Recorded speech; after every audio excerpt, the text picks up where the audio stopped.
Hi everyone, मी वैशाली. तर आम्ही गेलतो गावी. गावी ओटिंग असल्यामुळं आम्ही गावी गेलतो. तर आमच्या गावात आम्ही ओटिंग करून आम्ही निघालो पुण्याला. तर पुण्याला जाण्याचं कारण की आमच्यातलं लग्न असल्यामुळं आम्ही पुण्याला गेलो. रात्रभर प्रवास करून कंटाळा आलता, तरी पण दिवसभर प्रवास करावाच लागला. कारण तसं ते खरंच सुस्त जास्त झालतं, तरी पण ते करावंच लागला. तर पुण्याला देहूमध्ये लग्न होतं. तर आम्ही पहिल्यांदाच पुण्याला गेलतो, त्यामुळं म्हणजे पुण्याला जातो पण देहू आळंदीचं दर्शन नव्हतं घेतलं. त्यामुळं जाता जाता आम्ही देहूमध्ये आळंदीमध्ये दर्शन घ्यायला थांबलो. तर बघू शकता, मी तुम्हाला पूर्ण व्हिडिओ दाखवण्याचा प्रयत्न केलाय.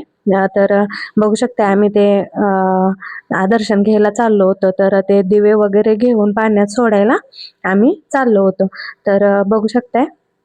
तर हे सगळं पूर्ण घेऊन तिथं हळदी कुंकू वगैरे टाकून आम्ही दोघांनी दिवे सोडले.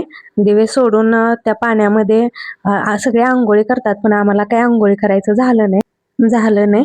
तिथून मग परत बघू शकताय तुम्ही, सगळे दर्शन वगैरे घेत होते. तर दर्शन घेऊन आम्ही परत आतमध्ये जायचं हे होतं. तर सगळे तिथं 5-5:30 वाजले होते, त्यामुळे वातावरण पण खूप छान होतं आणि खूप प्रसन्न वाटत होतं. बघू शकताय तुम्ही, असं पाठीमागं लोक पण होते थोडे दर्शनाला आलेले. तर आम्हाला एवढं काही माहीत नव्हतं, त्यामुळं जसं म्हणजे विचारूनच आम्ही हे केलं. तर बघू शकताय तुम्ही. तर नंतर आम्ही ते हे केलं. नंतर काकाने मला गंध लावला आणि गळ्यात माळ असल्यामुळं आणि पहिल्यापासून आता मी गंध हे केलं. तर ते खरंच खूप छान वाटत होते, गंध लावत होते काका. तर अशा छोट्या छोट्या गोष्टींमध्ये खरंच खूप आनंद मिळतो बरं का. मोठ्या मोठ्या ठिकाणी फिरायला जाण्यापेक्षा असं प्रसन्न वातावरणामध्ये फिरायला जाण्यात पण खरंच खूप मज्जा असते. तर तिथून आम्ही आतमध्ये दर्शनाला गेलो. तर दर्शनाला जाताना मी पेठेतला तिथला व्हिडिओ काढायचा प्रयत्न केलाय, कारण सगळ्यांना बघता यावा किंवा असं माहीत व्हावं की कुठून कसं काय करते जाते ते. कारण मी पण गेलते, त्यामुळे पहिल्यांदा मला एवढं माहीत नव्हतं. तर बघू शकताय, ह्यांचे फ्रेंड, माझे फ्रेंड, आई, सगळे आम्ही फॅमिली सगळे गेलेलो. तर सगळे सोबत फॅमिली असल्यामुळं खरंच खूप छान वाटत होतं बरं का. तर बघू शकता, आम्ही आत दर्शनाला चाललोय. तर आतमध्ये जाताना परत आम्ही तिथं फुलं वगैरे घेऊन आतमध्ये गेलो. आतमध्ये जाऊन दर्शन वगैरे घ्यायचा प्रयत्न केला. तशी गर्दीच होती, 6 वाजले होते. गर्दी असल्यामुळं म्हणजे हे झालं, घेतलं दर्शन. तरी पण दर्शन घेऊन आम्ही थोडा वेळ तिथं मंदिरात बसलो. तर मी तिथं पण व्हिडिओ शूट करण्याचा प्रयत्न करत होते, कसं काय आहे ते आतमधून तुम्हाला सगळ्यांना व्यवस्थित दिसता यावं म्हणून. तर बघू शकता, आम्ही तिथं बसलो थोडा वेळ. तर तिथं विठ्ठलाचा फोटो होता बघा, मी ते झूम करून तुम्हाला दाखवलाय.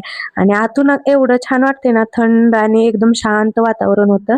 तर खरंच मंदिरात एकदम प्रसन्न वाटत होतं. तर बघू शकताय तुम्ही, अशी गर्दी पण होती.